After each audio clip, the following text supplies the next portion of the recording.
Between the lines, we're glad you're with us tonight. We got a great show.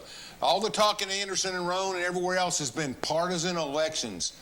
The Republican Party has made an event where they're going to try to push forward with partisan school board races, partisan other races, partisan commission races, which we've had, and a number of other things. So, as you know, as we saw on Tuesday night, the Republicans are taking advantage of a weakening Democratic Party, both in Washington and other places. And the Democrats tend to do well. My guest is Scott Smith, who's on the state executive committee, one of 66 members who have a lot of influence across the state. He was in Knoxville. Part of his district's Anderson County, but he's going to explain to us exactly what went on in the legislature, what we can look forward to, and answer some questions of some county commissioners and others and different people, why, and explain to us. We're not the only ones. This is going on across the nation. Welcome, Scott.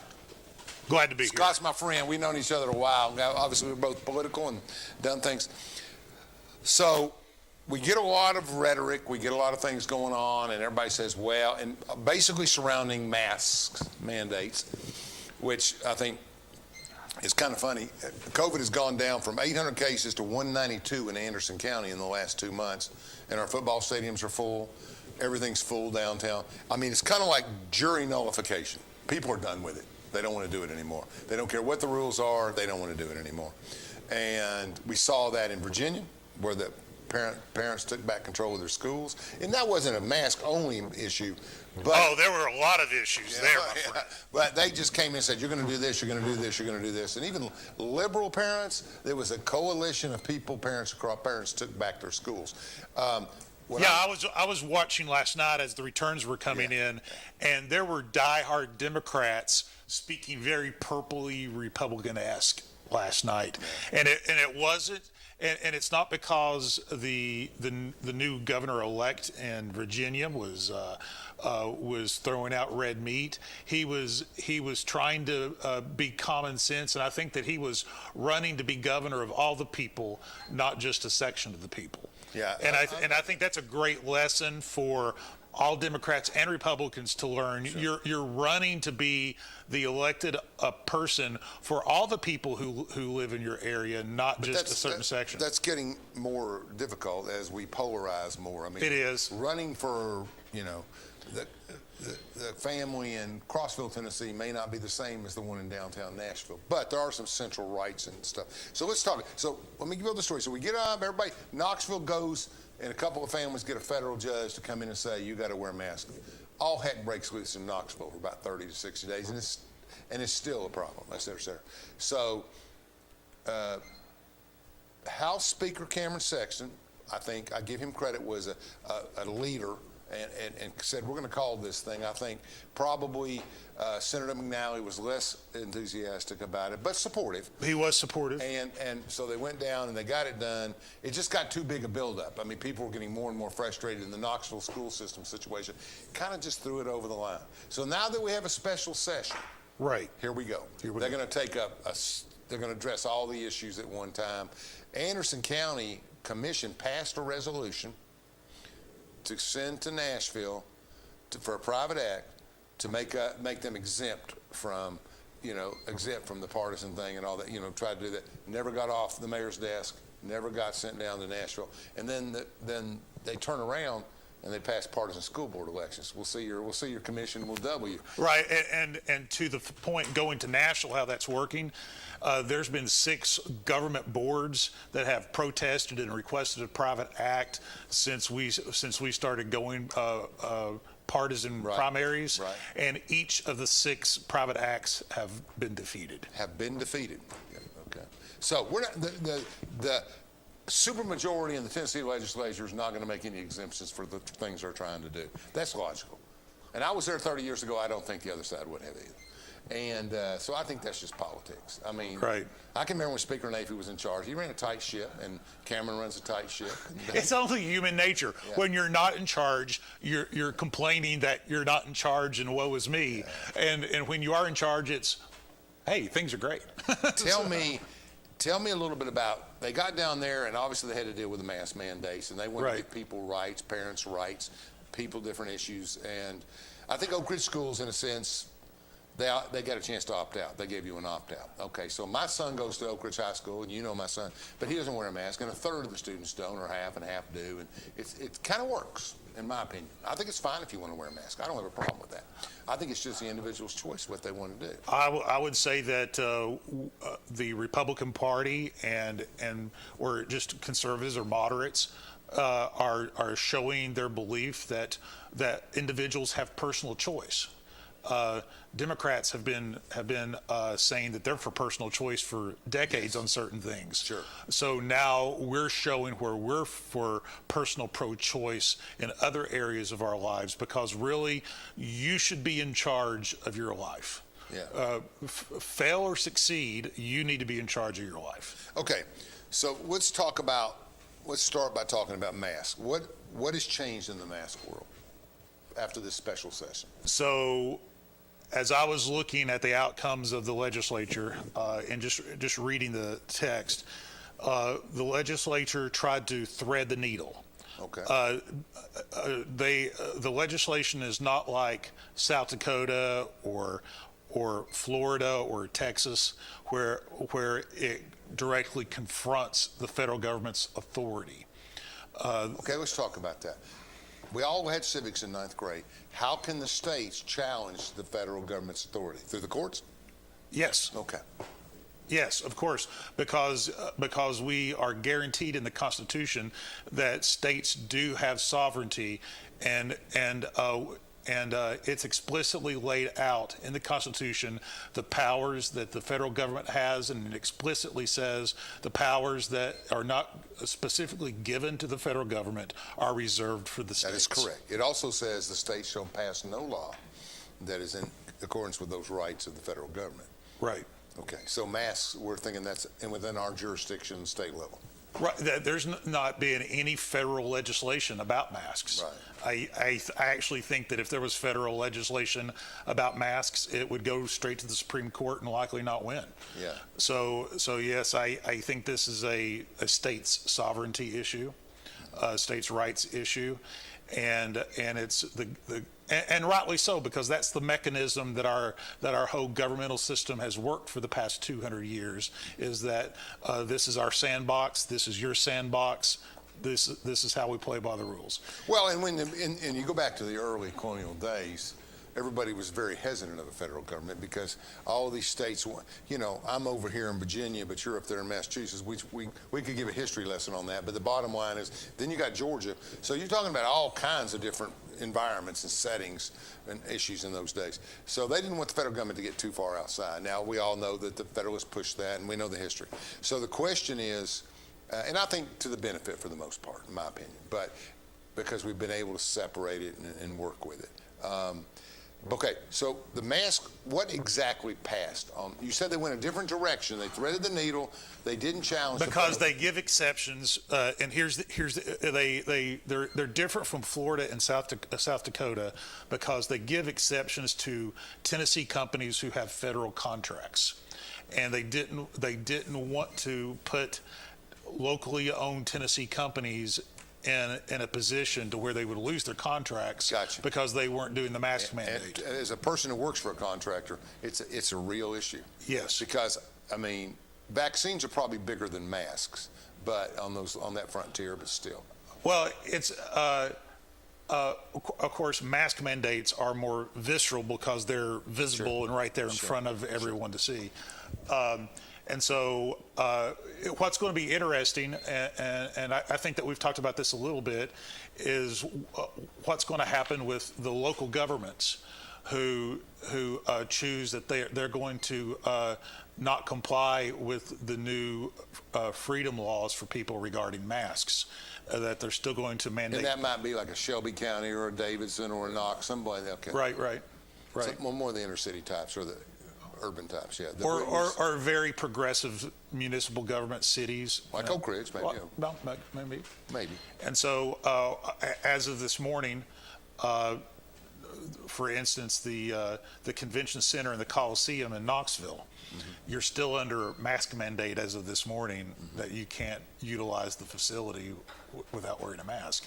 And of course, it's city owned, and city employees run it.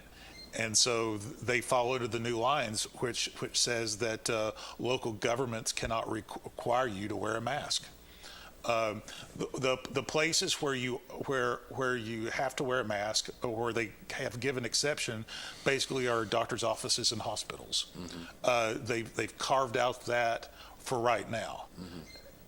That may not change, but right now the two carve-outs, the two exceptions are doctors' offices, hospitals, and federal contractors. So if I go to Bearden High School or Powell High School, where are we at right now? If you go by the state legislature, then neither teacher nor other employee nor students can be required to wear a mask. And by the way, they can't be discriminated against either. They can't be punished for their decision not to wear a mask. And so suspended from school. Suspended from school, suspended from working. As an employee. So it's going to be really advisable. And so here's what I'm thinking when we realize that we live under this for a while, and there aren't ambulances lined up at the morgue with people dying. Right. Then we're going to realize, okay, well, maybe it's okay to relax and be anti-2020 before 2020. Which is what a lot of people want to do, is they want to live life before 2020. When Neyland Stadium had their first home game, the deal was shut down. In my opinion, everybody's out here doing this, and then you have 100,000 people without. It doesn't matter anymore. It's irrelevant. Everybody's intermingling. Everybody's doing anything, and football stadiums are full, and high schools, colleges. You're talking about you're talking about almost everybody. So what good does it do to implement micro orders? We're going to take a break in 30 seconds, and then we'll come back. Well, as we finish this up, I would like to point out the mortality rate in the United States has not changed. 17, 18, 19, 20, 21, the mortality rate is level. It was really interesting last year. Everybody died of COVID, but suddenly 8 of the top 10 diseases were vanished and were cured last year. Yeah. You really have to take a leap to really be hardcore embrace that COVID is the scary story that it was. Well, and I've known sick people with COVID that have been bad, but I will say this too. I've had COVID twice, and I didn't want to.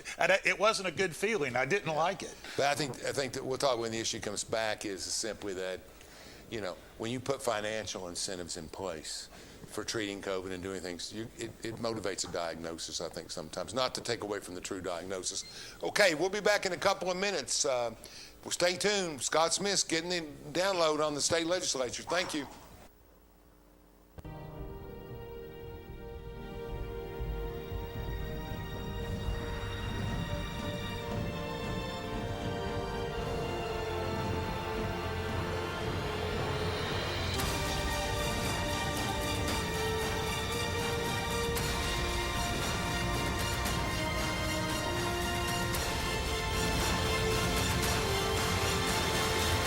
Always ready, always there. Visit NationalGuard.com to find out more.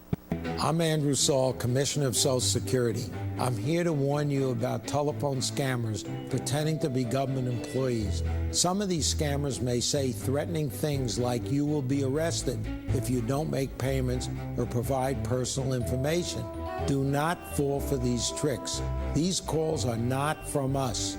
Real Social Security employees will never threaten you for information or money. If you receive a call like this, hang up. Never give the caller your personal information, like your Social Security number or bank account, or send money in any form, cash, gift cards, wire transfers, or prepaid debit cards.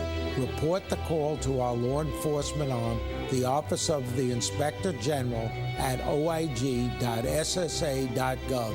Share this information with your friends and family.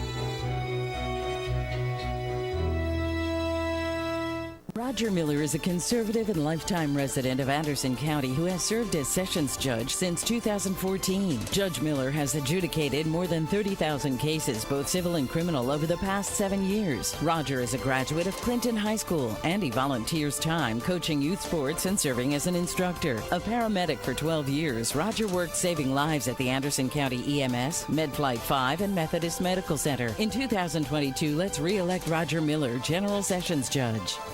Unlike other health concerns, mental illness is not always easy to see. D-E-P-R. Mental illness doesn't show up on a scale. Bipolar? Sorting out a mental health concern takes professional diagnosis and treatment. Anxiety. I thought so. If you or a loved one has a mental health concern, don't go it alone. For 24-hour free and confidential information and treatment referral, call 1-800-662-HELP. Learn more at samhsa.gov/support.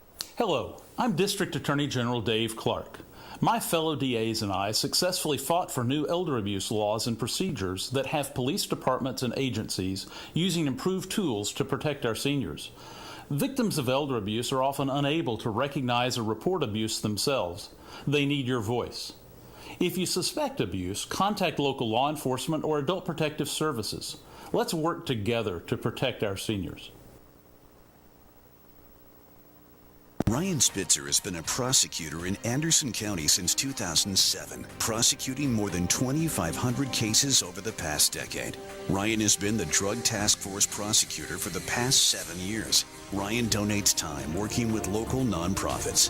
A veteran, Ryan spent 6 years serving his country as an Army medic in the National Guard. Ryan is a family man who works hard every day to keep Anderson County families safe. Experience matters.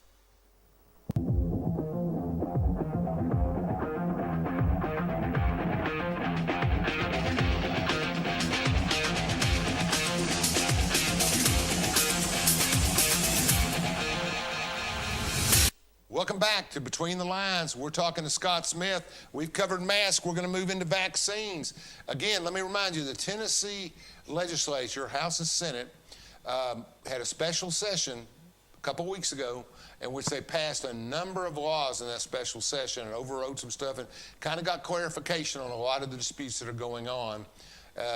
Real quick, yes or no, has Governor Lee signed the bill? Yes. Okay, so it is now law, and it's on its way. So I'm going to talk a little bit about what local communities have to do to get partisan elections, but we're going to move to vaccines. Did they talk about vaccines at the special session?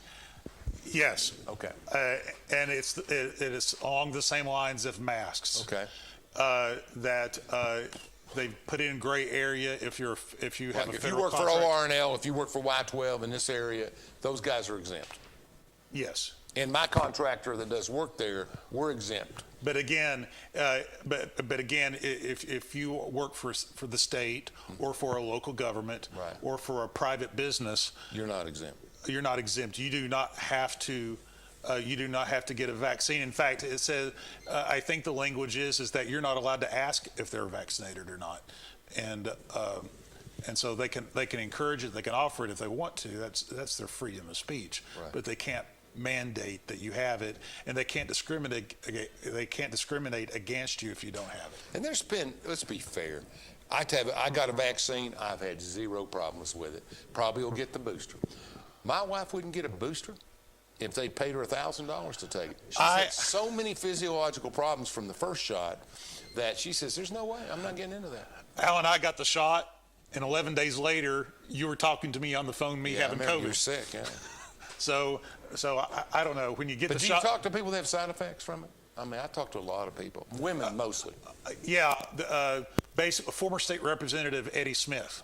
I remember Eddie, sure. Yeah, his son, who's in elementary school, got COVID, took the antibody medicine for it, and he's what they have found, children that take this medicine, they can acquire what looks like early onset dementia, which is what Eddie's small child is facing right now.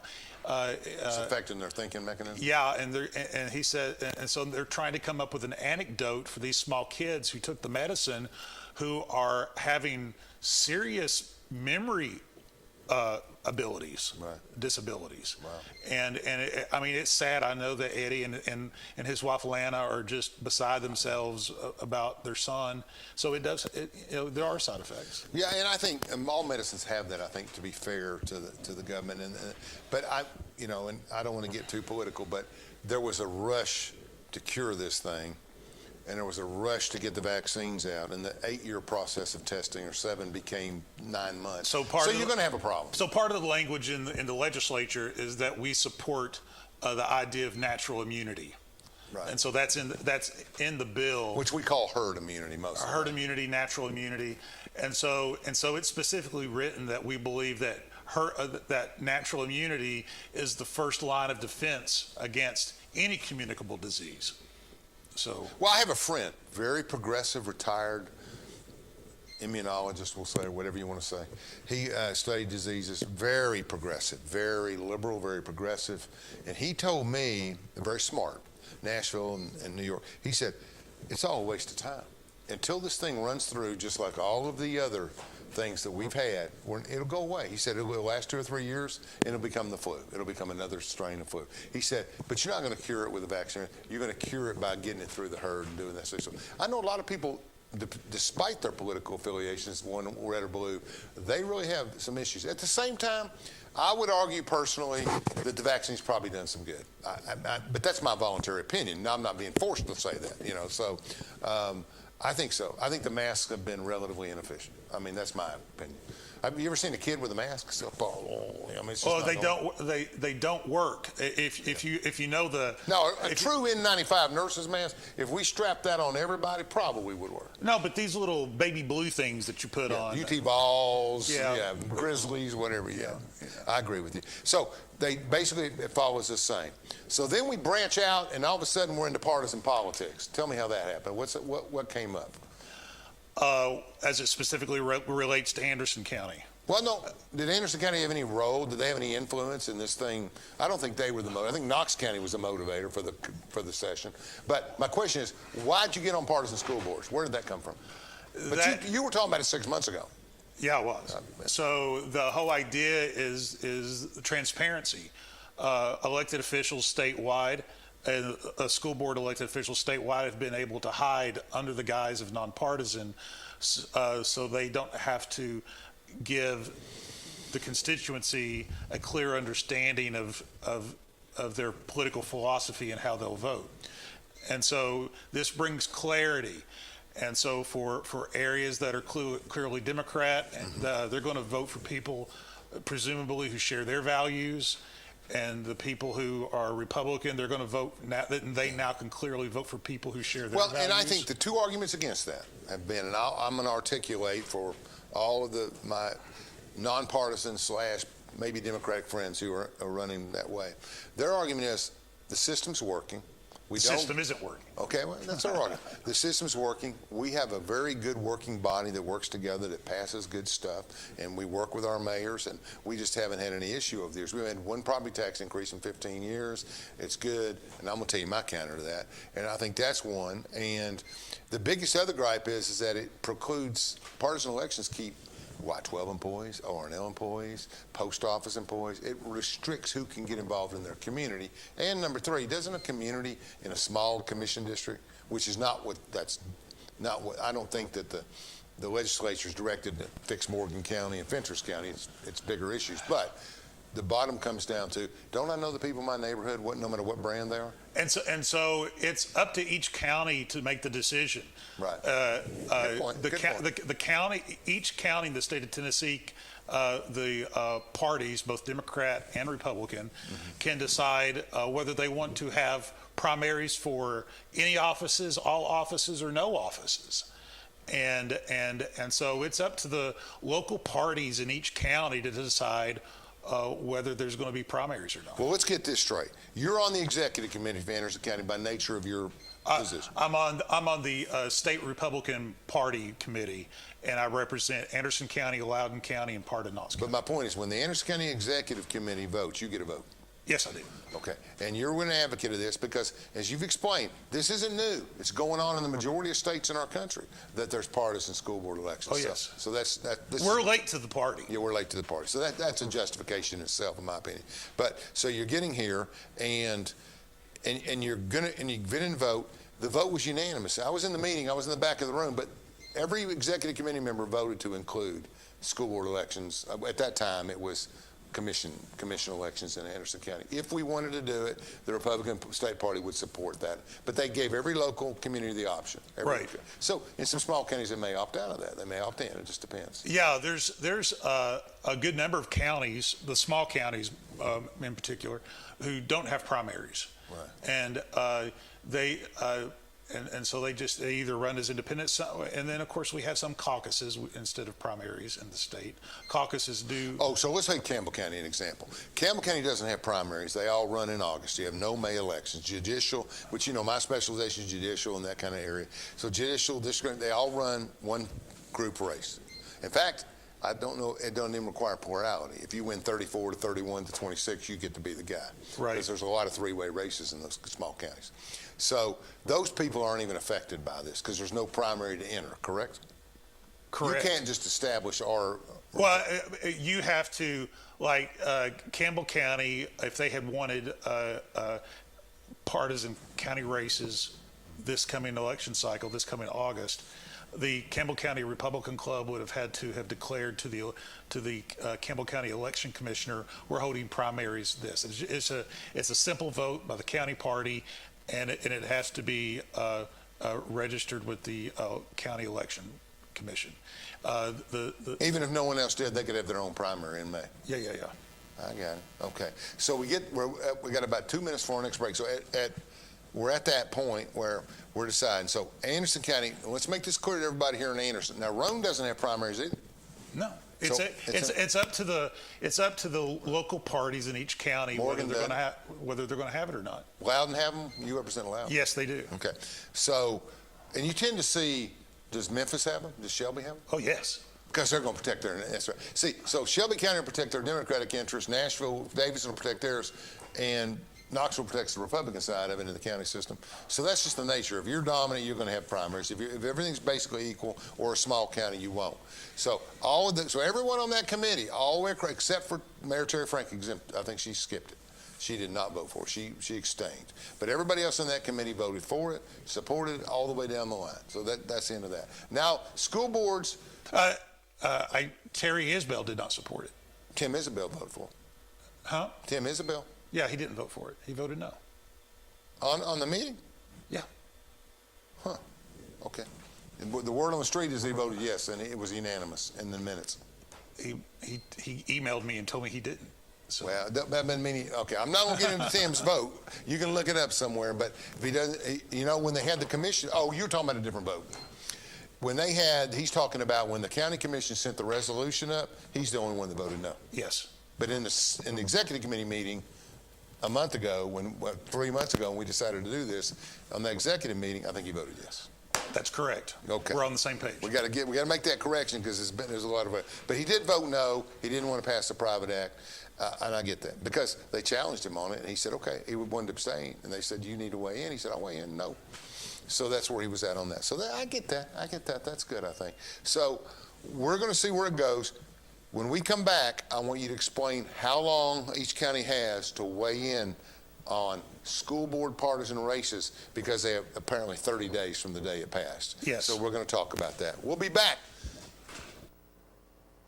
Ryan Spitzer has been a prosecutor in Anderson County since 2007, prosecuting more than 2,500 cases over the past decade. Ryan has been the Drug Task Force prosecutor for the past 7 years. Ryan donates time working with local nonprofits. A veteran, Ryan spent 6 years serving his country as an Army medic in the National Guard. Ryan is a family man who works hard every day to keep Anderson County families safe. Experience matters. What if one day you went to your secret hiding place and instead of what you came for, you found this? What would you do? The truth is, all drug use comes with risk. Before drugs take their toll on you and your family, know that there is help. You can quit. If you or someone you love is struggling with drug use, call 1-800-662-HELP for 24-hour free and confidential information and treatment referral, or go to samhsa.gov/knowtherisks. At Social Security, we are always thinking of ways to save you time and make things easier. That's why we created My Social Security. A My Social Security account allows you to access your earnings history and benefits information, request a replacement Social Security card, get a proof of income letter, estimate and apply for benefits, and more. Save time. Go online. Open a My Social Security account at ssa.gov/myaccount. Social Security. Securing today and tomorrow. Produced at U.S. taxpayer expense. Judge Roger Miller is sponsoring tonight's program. Judge Miller is a lifetime resident of Anderson County. Judge Miller has adjudicated over 30,000 cases, both civil and criminal. Judge Miller is looking forward to continuing to serve Anderson County. Hello, I'm District Attorney General Dave Clark. My fellow DAs and I successfully fought for new elder abuse laws and procedures that have police departments and agencies using improved tools to protect our seniors. Victims of elder abuse are often unable to recognize or report abuse themselves. They need your voice. If you suspect abuse, contact local law enforcement or adult protective services. Let's work together to protect our seniors.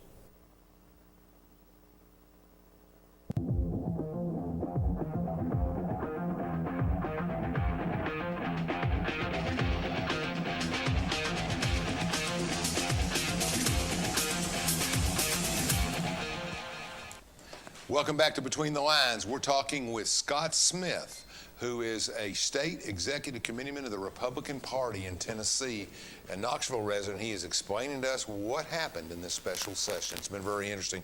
Okay, so I'm the chair. I saw where Daniel Herrera, the chairman of the Republican Party, I really like that guy. He in works Knox County. Very strong, very young guy, probably 29 or 30. And passion. Passionate. Love the guy. Love the guy. Just keeps coming forward. He's just got a lot of skills. He's a happy warrior. Yeah, that's a good one. We use that term a lot. He's a happy warrior. Yeah, that's good. And I'm glad Knoxville took the leadership to give a young person a realm. That was smart. Yeah, it was good. Because I think you saw a lot of passion 2 nights ago when the election came in. And they had the local elections. And yes, the Democrats pretty much, they're nonpartisan, but they're really not. They stripped down 55-45, and they ran 5-on-5 in a blue sea. 6 out of 10 fish are blue, 4 out of 10 fish are red, but they got up to 4.5 fishes. 55-45 was the vote. They did the strongest, biggest vote they've ever had. And I give Herrera and that campaign a lot of credit for developing a lot of energy within the city limits of Knoxville. There was twice as many people that voted this past election that voted in the prior election for city council members. So I think that these challengers forced people to pay attention a little more. That's right. When you have that many more people vote, then it's far more people making the decision what kind of government they want. That's right. And so I think that's always a good thing. Sure. So this is the first time in a generation, at least, that there has been a concerted effort to put centrists and conservatives in the city government. That's right. And so this was the first time. Great start. We had great showings. Great showings. It won't be the last time. No. We're going to find those good centrist and center-right folks who can cross the aisles, who can gain the trust of all the citizens of Knoxville, because all we want is good common sense government that works for everybody. But one of the real disadvantages when you have a slate of people, and it became a slate war, and one of the disadvantages in slate politics is the strong pull the weak up and the weak pull the strong down, because you're only as good as the 5 average, right? Right. And I think there were 5 good candidates on both sides. I don't know a lot about the incumbents, but it seemed like they had tremendous support too. And part of that is one of the advantages to being a liberal, and I've argued this in lectures and stuff.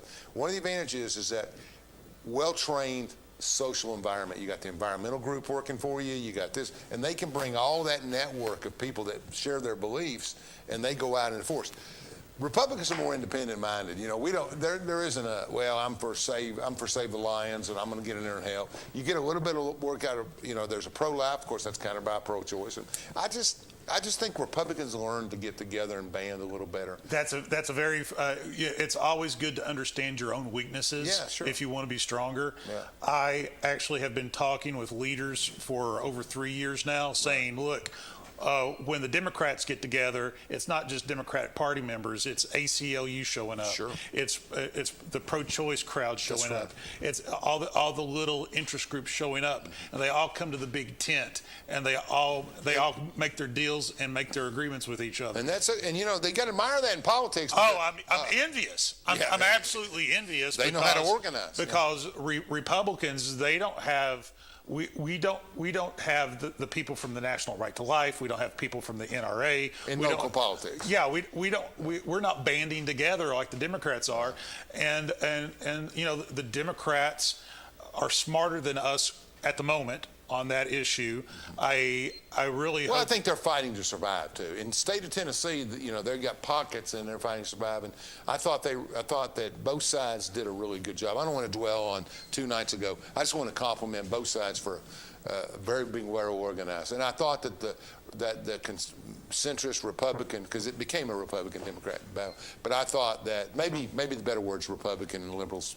But the bottom line is that, and it's not like it was I'm telling you, for the past 25, 30 years, sure. the Democrat Party has set the agenda for city council members for 30 years. Yeah, and what I'm saying though is that the campaign management group and the guys that supported him that ran the Republican side did a really, really good job. I mean, when you increase a vote bigger than almost equal to the mayor's election in an off cycle, you've done some work. You have. And they did a great job. Totally okay, agree. Tell me about, so I'm the chairman of the Republican Party. What was the date the bill passed? Is it from the governor's signature or the legislature, the 30 days? It passes the day that the governor signs the bill. Okay, now I got 30 days. Yeah. And when did the governor sign the bill? I believe he signed it this past Friday. So I've got 30 days. They were measuring 30 days from when the legislature passed it. But in reality... I think that the governor actually signed the bill the night that it was passed. Okay. Became law 10 days later or something. Okay, so basically, if you're the chairman of the Republican Party, you've got about 2.5, 3 weeks to get a letter into the election chairman to get partisan primaries in May. Yes. Okay, and that's true in every county in the state. Yes. Knoxville's opting in. Daniel Herrera said he's got his letter ready. Is Anderson County opting in? What do you know? I've been talking with the executive members, and I think it's highly likely we will do that. Because one thing that I do know is that you don't want to be in a race and your person that you support running as an independent when somebody else has a party affiliation. People with party affiliations win. People who are independents. Even when they're minorities. Yes. Even the Democrats are a minority in the county of Anderson. If they have a Democrat and we have an independent, they're more likely to win. Yes. Oh, it's interesting. Okay, so anyway, I think as Republicans are, they're waiting to make sure you don't show up late or don't get it done, because that would be pretty embarrassing to the Republican Party. Right. And if need be, we'll have a special called meeting just for this one thing. But you got to know when the deadline is first, and then you got to get with it and get it all done. Okay. So whether you're for or against that, and I got a lot of friends that don't think it should happen, and I got a lot of friends that do. It's a reality. It's coming. It is. Everywhere that wants to do it is coming. And Anderson is just big enough. When you have Oak Ridge schools in the middle of the mask thing for a while, you got the plants and the federal. We become kind of like a big city in the sense we got a lot of big issues in our town, which makes the thing become more partisan, I think. Whereas in a town like Campbell or Morgan, you're dealing with Trump carrying 80% of the vote. I mean, it's a different world. Those people are all on the same page. They can be almost non-partisan. The most Democratic counties in the 90s were Morgan and Campbell. Now they're the highest votes for Congressman Fleischman, the senators. Something, isn't it? Yeah, it is. It's just completely, because there were prison unions and there were minors in the other place, and you went back and forth, and now what do you got? You got a bunch of people that the national agenda, social media, what's left of the co-workers union, what's left of them, the co-workers union supports Republicans now. They don't support Democrats. Oh, yeah. A lot of it changed under Reagan, and then it got more and more. But, the national agenda is walking away. All you need is a summer in Seattle and Minneapolis, which was an interesting vote 2 nights ago when Minneapolis said, we don't want to defend anything. We're not defunding the police. that passed, and referendum passed. They're not going to. So I think the minority group, and I don't want to classify all Democrats like that because there's a lot of Reagan Democrats, but the liberal groups that have taken over and have a lot of influence in Seattle and in those groups are a very small minority, and I think those communities are taken back. I think there was a bigger earthquake than Minneapolis, though, Tuesday night. I think the big earthquake was Virginia. Yeah, because Virginia has been a blue state for a decade now. And so the last time that they won by statewide offices of 15%. Haven't won in 12 years. Yeah, it's usually been a flip-flop, but not recently. Right, and so it went from the Democrats winning the governorship by 15 points 4 years ago. And let me show you. This is winning Virginia, okay? This is Virginia. I'm sorry, it's not really shaped like Virginia, but I'll try to do my best here. So this is Virginia. This is Bristol. This is Washington, D.C. Everything that's blue is right here. Everything's red going down, but there's a big population in Arlington and those areas that commute to the border. So these are a lot of federal employees, a lot of progressive blue types, but the majority of the state of Virginia, you look at it's all red when you look at the. What was dumbfounding people was, Fairfax is the largest county in the state, right? And so what was dumbfounding them was that Republicans were getting over 40% Tuesday night in the elections, and it's not supposed to be allowed for Republicans to get over 40% in Fairfax County. So I'm telling you, I worked in elections in high school in the early 70s, college in the mid 70s, local elections, all the way up till today. That's 45 years now, with a break of 15 up north working business community. But let me tell you this: what was true in '74 and what was true in '79. People talk about Iran, Contra, and all that stuff really cost Jimmy Carter and Reagan swept in. That wasn't what cost him. I'm telling you, when gas gets to $3.50, people aren't voting for you. I've been here for 45 years, and it happens periodically. When gas starts to soar and comes down, it was a problem with Bush and Obama in 08. You can't have high gas prices. So I got some inside baseball for you. Fun fact: okay. we're both friends with Scott Godin, the chairman of the Republican Party in Tennessee, and a lot of people might not know it, but he's well respected nationwide, and he had been sent up to Virginia, and he's been working in Virginia as leading the grass. He was in charge of the grassroots efforts the last 10 days. So I actually think that Tennessee played a big factor in the vote in the last minute votes in Virginia, because the state Republican Party in Tennessee, led by Godin, was leading the grassroots effort for the last 10 days of the election. Wow. Well, good for Scott Godin on that. That's great. So, and it was, you think 3 or 4%, I mean, it's close in a sense, but it's not in a sense. Most of the big states that are what we call battleground states are always 2%, one way or the other. Yeah, it's a blowout in comparison to New Jersey, which Tuesday night it was a cliffhanger. Was a cliffhanger, and we're taping later on, and we still don't know at this time. Maybe when it airs, we'll know who. By the time this airs, we'll know who the governor is in New Jersey. But it's they haven't had that many votes for Republicans since Christie. Yeah.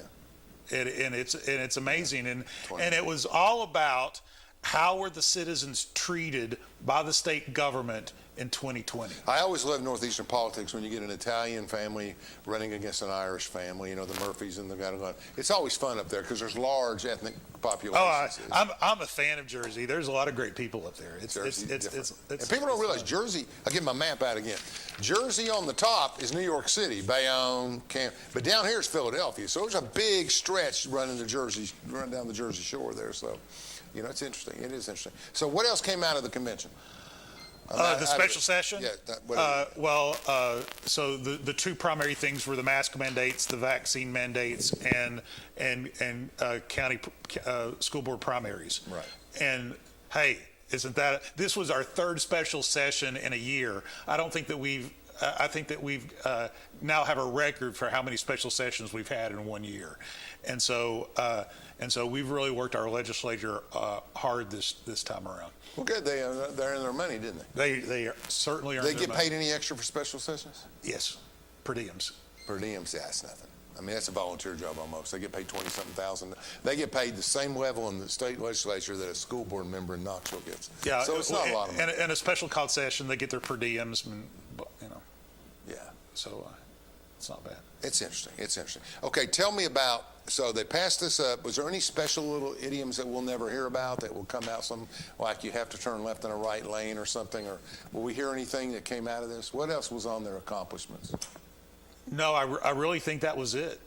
They really stayed focused. They says we've got these three things to talk about, and they talked about them. And what was the vote? What was the vote on? Was the Senate close on the masks and stuff? No. School board? No. Not even close. Not even close. No Republicans voted it. I know some abstained. Did any Republicans vote against school board partisan election? I think that the senator from Chattanooga voted against Gardenshire? Yeah, I think he voted against it. Okay, I can see that. Got a big portion of his district that's Democrat, half Republican. He's a battleground situation. If he did, we're presuming. If he didn't, we apologize. He's on video stating his opposition to it. Okay, well that's fair. That's fair. So we didn't do that. All right. Let's talk about the state of Tennessee politics as we got about 10 minutes left. We're going to go to break here in about 2 minutes, but let's talk about governor's race is going to be a scramble next time. I mean, it's just going to be a scramble. Lead candidates out there for governor for the Republican Party would be Cameron Sexton, the Speaker of the House. I think you hear Mark Green's name. And last session we're going to talk about 7281. That's what we're going to talk about. And you got, he's a possibility. I think Mayor Jacobs is a possibility. I think his name's being tossed around. Those three I hear. Do you hear anybody else's name out there? I hear, the mayor of Murray County. I don't know who that is. Oh, yeah. You told me about. What's his name? It's after the break. I'll we'll Google it and I'll tell you after the break. Yeah, I know you're talking about the mayor. Is it Murray County? Yeah, Murray County. Okay. Yeah. He's been traveling around, right? Yeah. Yeah. Murray County. All right. Let's go to break and we'll come back and finish this up with one more session. Thank you, folks.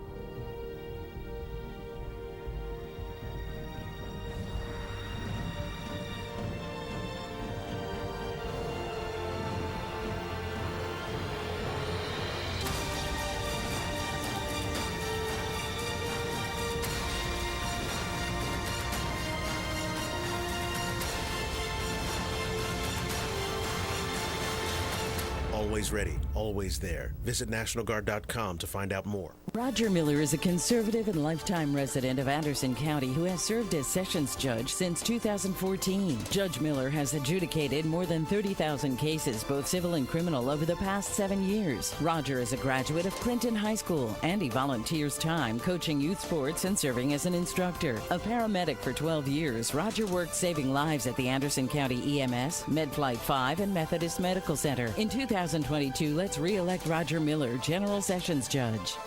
Unlike other health concerns, mental illness is not always easy to see. D-E-P-R. Mental illness doesn't show up on a scale. Bipolar? Sorting out a mental health concern takes professional diagnosis and treatment. Anxiety. I thought so. If you or a loved one has a mental health concern, don't go it alone. For 24-hour free and confidential information and treatment referral, call 1-800-662-HELP. Learn more at samhsa.gov/support. Hello, I'm District Attorney General Dave Clark. My fellow DAs and I successfully fought for new elder abuse laws and procedures that have police departments and agencies using improved tools to protect our seniors. Victims of elder abuse are often unable to recognize or report abuse themselves. They need your voice. If you suspect abuse, contact local law enforcement or adult protective services. Let's work together to protect our seniors.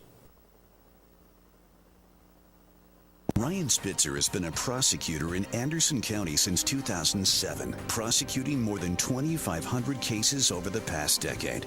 Ryan has been the Drug Task Force prosecutor for the past 7 years. Ryan donates time working with local nonprofits. A veteran, Ryan spent 6 years serving his country as an Army medic in the National Guard.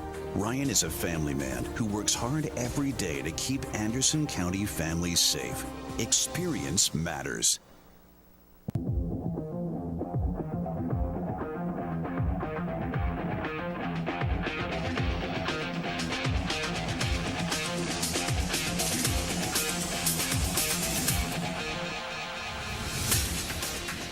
Welcome back to the final segment tonight of Between the Lines. What we're going to talk about in the final segment is redistricting. We've had Tim Isabel on here to talk about Anderson County's redistricting, which became final. I think it's out today. So we have that going on, and we know. But we still are waiting on state legislature. I get calls every week, state legislator districts, state legislature. They're way behind. It's horrible. And we'll talk about that. So, but one thing that's holding up is there's a fight going on down in the center of the state. Now, we live under a 7-2 model. We have 7 Republicans and 2 Democrats, and we kind of coexist in Nashville. Mark Green has some surrounding counties.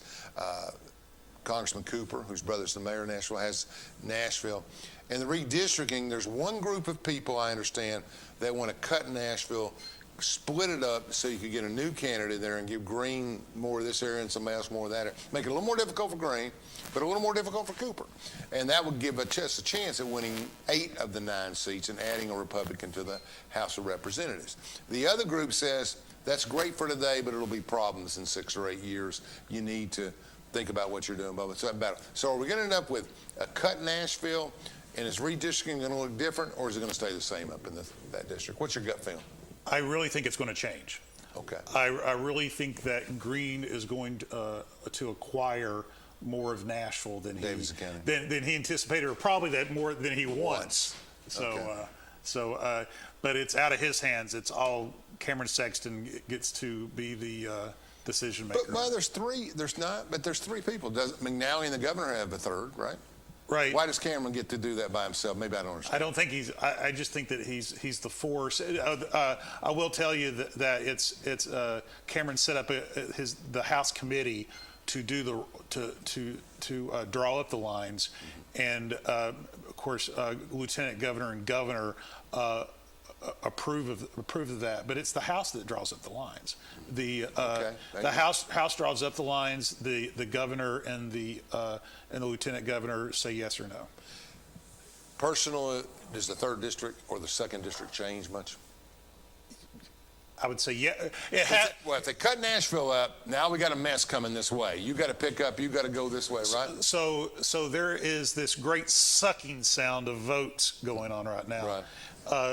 Everything is like going to Metro Nashville is where the votes are, because Nashville, Murfreesboro is set to overtake Chattanooga in population in the next 3 years. Wow. So where it's really going to be most visible is the 1st district.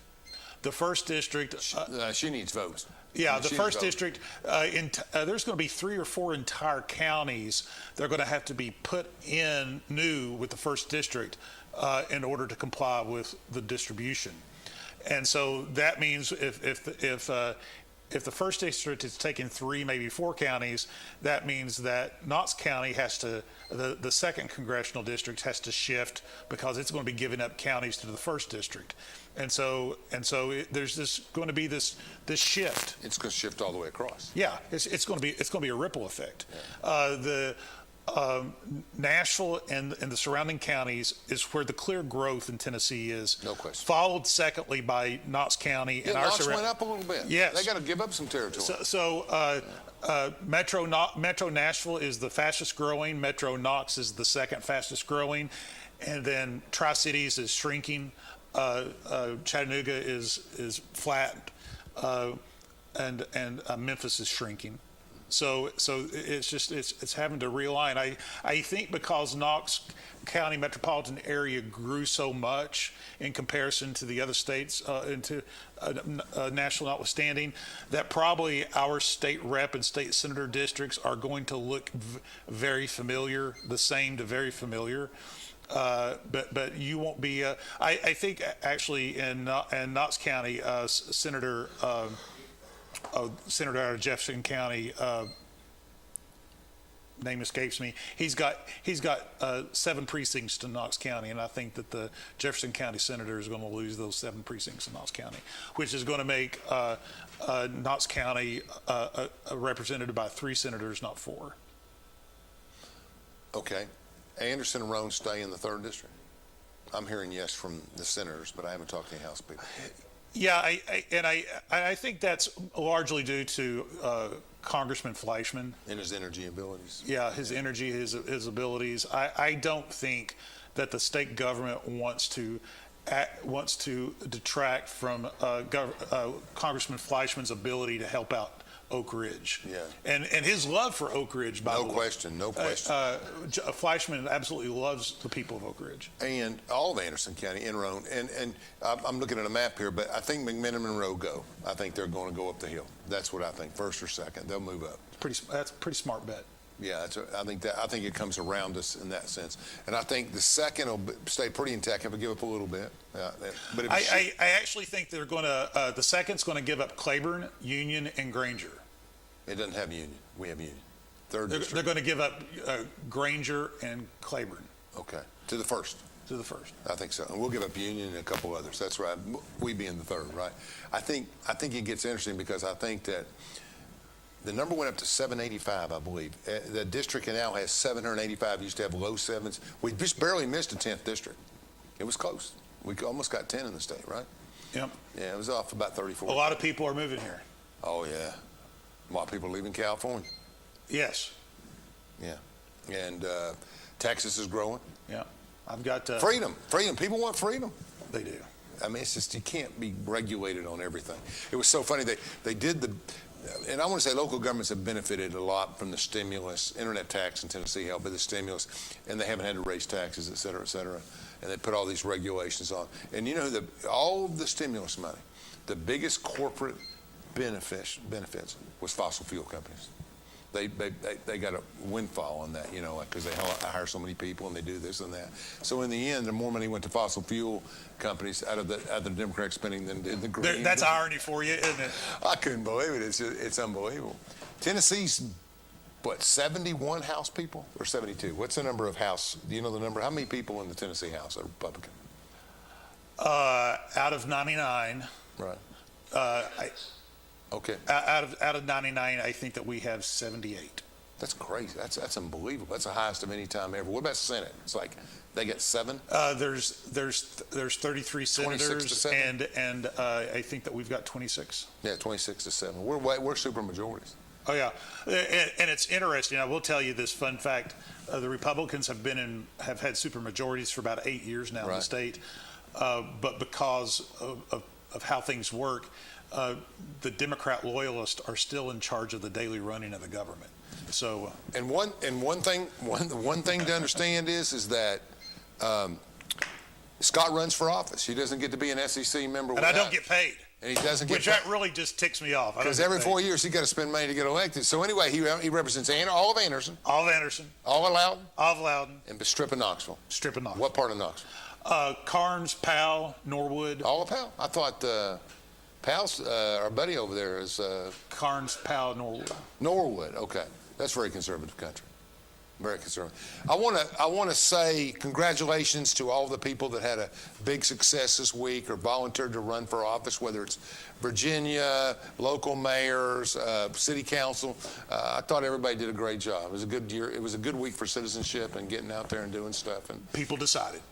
And a big number of people decided from Knoxville to Virginia. Big turnouts everywhere. Everybody's got a stake. I'm excited. You are excited. How much time we got left, Brad? 10:30. Well, I better keep talking then. Okay, so your election is in August. Yes. No primaries in your election? No. Well, no. There's just 2. No. Now, a man and a woman. Yes. Each state senate district has a man and a woman representing them. And both parties? Yes. Democrats have the same requirements. Yeah. That's nice. I mean, look at that. Male to female, that's a great thing. I mean, we know that. Of course, they're gender fluid. I don't know exactly how that works for them. So. You're messing. Now he's messing. Now he's messing with you, folks. Now he's messing with my Democratic friends. Gender fluid. All right. National House and Senate. After Virginia and everything, so I think you're going to see a big shift to Republican vote. I think actually you're going to be seeing a big shift. Even left people in the House and Senate are going to be voting more moderate, trying to say their highs. Manchin got his message, didn't he? His neighborhood. Manchin is Teflon. Yeah, Republicans nor Democrats can touch him. He's rather Teflon. I think. There it is. You got anything you want to say? 10 seconds. 10 seconds. I love living here. Do you really? Yeah, I do. I really love East Tennessee special. It is. I'm 11th generation. I went straight into. Okay, they're going to run us off. Lifetime Tennis and vote for Scott Smith, SEC. Thank you, folks. Good, you did good.